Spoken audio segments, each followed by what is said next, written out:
ഏറെക്കാലം ഉണ്ടാകില്ല. ഉറപ്പിക്കാം. RSSനെ ഇടയ്ക്കിടയ്ക്ക് പോയി കാണുന്ന അവരുമായിട്ട് എന്ത് ചങ്ങാത്തം ആയിക്കോട്ടെ, ആ ചങ്ങാത്തം കൊള്ളാൻ പോകുന്ന ഒരാൾക്ക് കേരളത്തിലെ LDF ഭരിക്കുന്ന കേരളത്തിലെ പോലീസിലെ ക്രമസമാധാന ചുമതലയുള്ള ADGP ആയിട്ട് പോകാൻ അവകാശമില്ല. ADGP MR അജിത് കുമാറിനെ മാറ്റാത്തതിൽ ഇതായിരുന്നു കഴിഞ്ഞ ദിവസം വരെ CPI പുലർത്തിയ നിലപാട്.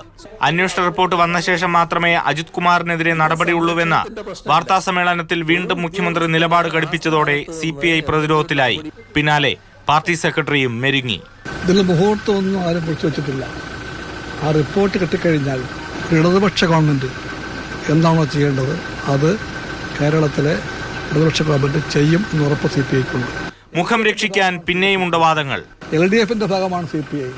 ആ CPIക്ക് LDFന്റെ കാഴ്ചപ്പാടിനെയും നയങ്ങളെയും ഉയർത്തിപ്പിടിക്കാൻ അറിയാം.